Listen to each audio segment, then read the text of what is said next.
Hello guys, welcome back to another video. Before we get into things, hit the like button, it really helps me out and it's greatly appreciated. Today we are working on my good friend Jordan's BMW X5 with the 3 litre M57 diesel engine. Today we're going to be doing 3 jobs. So we're going to be servicing the transmission, so full service on that. We're also going to be doing the transfer case and the rear differential as well. Now I have already made a start on things. So the transmission itself is draining away. That's probably pretty much 90% there for what I'm going to get out before we drop the pan. So we will complete the transmission service before we do the transfer case and the rear differential. Those are pretty simple and easy to do. It's just a case of draining, refilling, and then installing new plugs. But of course, to do a full transmission service, it's quite a bit more in depth. So I have all of the parts laid out in front of us here. So of course, 7 litres of the genuine ZF fluid. You can use aftermarket if you want, but I like to use the genuine stuff. And then we have a couple of drain and fill plugs here, so 2 for the transfer case. There's a drain and a fill plug, and then 1 for the rear differential. There's no drain plug, just a fill plug. New fill plug for the transmission, new bolts for the transmission pan, bridge seal, plug connector, and the mechatronic sleeves as well, there and there. Of course, a new pan for the transmission, because obviously that contains the filter and the magnets as well. That's all nice and new. Then we have 1 litre of this transfer case fluid, 1 litre of this 75 W90, that is for the rear differential. But that's pretty much all we're going to need today. Okay then, so this video is not going to be a how-to. I really just need to crack on and get moving with this thing. I have started pretty late today because it was raining earlier on, so yeah, I need to just try and get this done as quick as possible. I already have a full video on how to do a transmission service. It's pretty much the exact same. I've done that on my BMW 7 Series.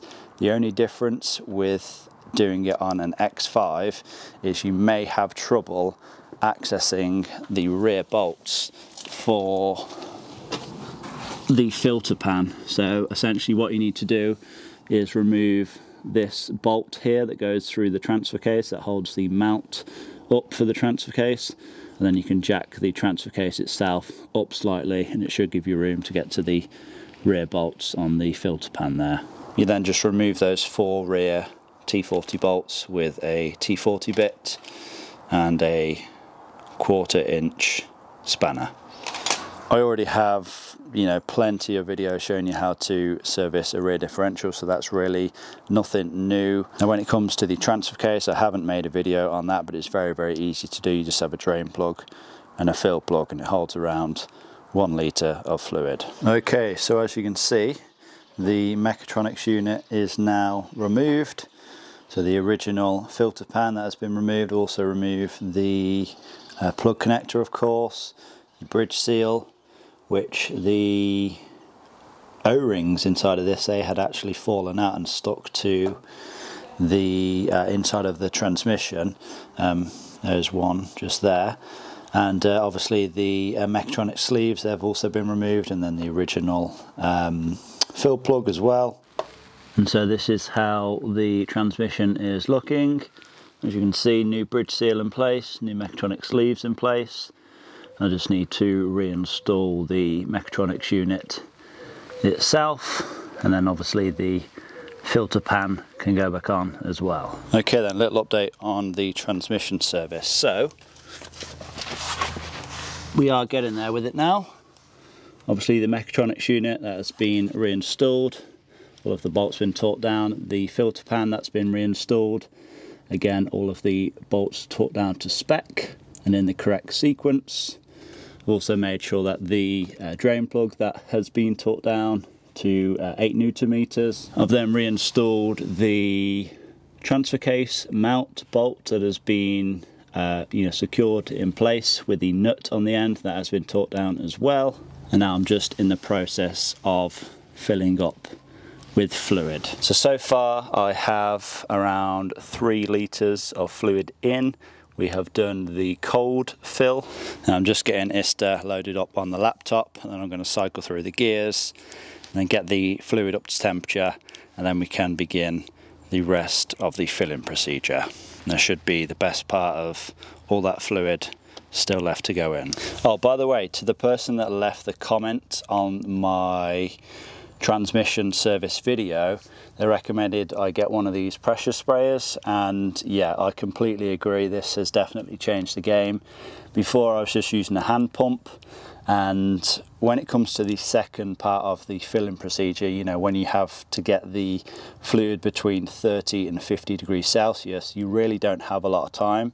So using something like this is definitely going to save you back, and it's just going to mean that you're going to have a lot less mess and you know, faffing around. So yeah, I definitely recommend one of these because they're not very expensive, and of course you can use it for the garden after as well. Okay, so transmission service is now done.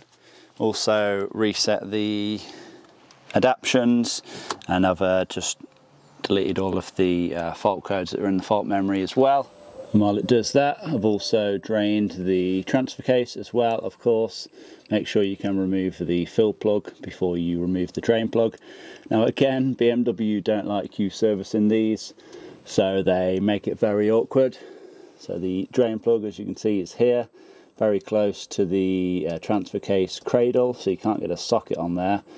You know, I actually had to remove a 14mm hex Allen bit from the socket, so that was just enough to get in there. Then got a spanner on there, 12mm spanner, and I used another spanner on there just to get a bit of extra leverage, and then managed to crack it loose. But yeah, just going to leave that to drain, and now obviously we can install the new drain plug and then just go ahead and fill it up. Okay, then transfer case done, rear differential also done. So time to get the car back on the ground. Let's take it for a test drive. Okay then guys, so just on a little test drive, and first thing, of course, no issues, which is the main thing, but I've noticed straight away it shifts so much better. One thing that I noticed before, and Jordan noticed before, he let me know, is that it seemed to hold on to the gears for too long. I think it was like second or third gear. It seemed to hang, and it wouldn't like shift automatically until you get to about 2,500 RPM, which now it's just like happy cruising along at like, I don't know, 1,300 RPM, and it just shifts absolutely fine. So yeah, an instant benefit from this, from the transmission service. And obviously the fact that we're doing the rear diff and the transfer case as well is just as well, because if they are left unserviced, then that is when they tend to break. So I did notice as well that the fluid on both of them was a little bit too low, because I've obviously removed the fill plug on both and no fluid ran out. So yeah, we now are at the correct level, of course, and should be good for the foreseeable future. Okay, so we're just going onto the motorway now. Just going to do a little pull, see if it kicks down and shifts nice and smoothly as we get into the higher RPMs.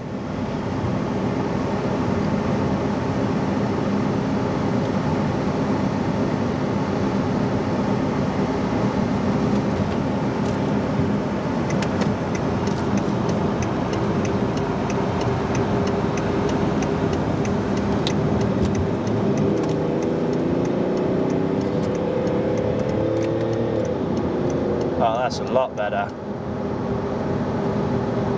That kicked down nicely, and it was a lot quicker to shift as well between gears.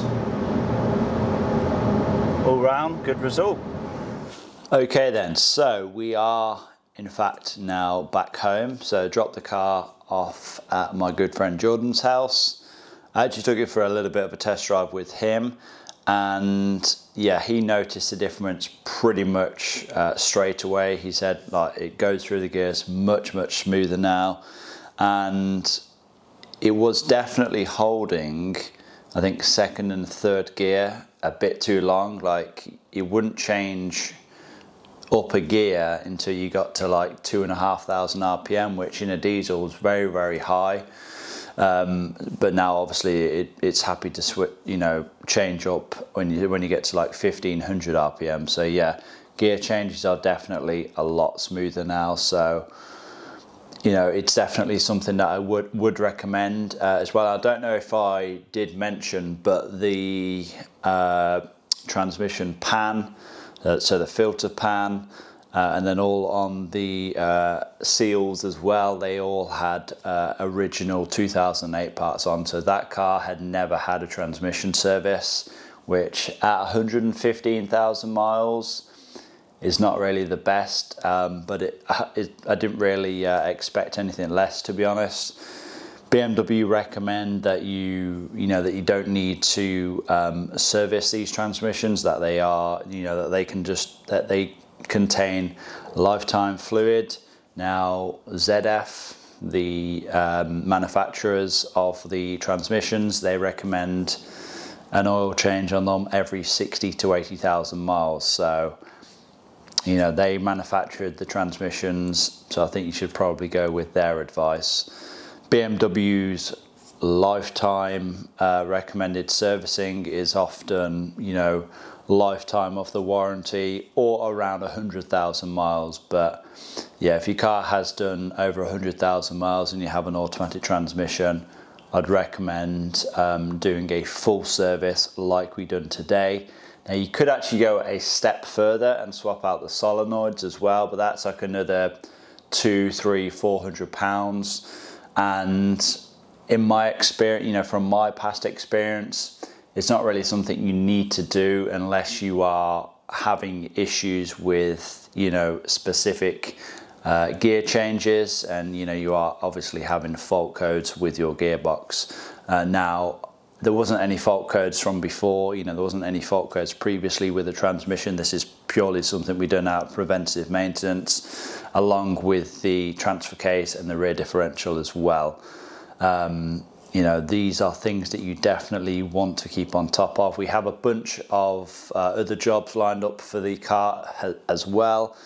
So with it being an M57 3-litre diesel, we need to take care of the swivel flaps, the EGR, the DPF, which we're not too sure if it has already been removed or not, because it does sound, you know, quite loud, you know, as a, you know, with a standard exhaust. So yeah, I'm not too sure if that has already been gutted, so obviously we'll have to wait and see with that. Then there's other things like crankcase breather. I want to change out the crankshaft pulley, and then the drive belts, tensioners, idler pulleys, things like that as well. And then we'll probably do, you know, a few cosmetic jobs on the car. But yeah, let me know if you are interested in seeing more videos on the X5, and hopefully this video has been helpful to a few of you guys anyway. So yeah, if you have not already done so, please give this video a like, leave a comment down below, subscribe if you're not already, and I'll see you in the next one. Peace.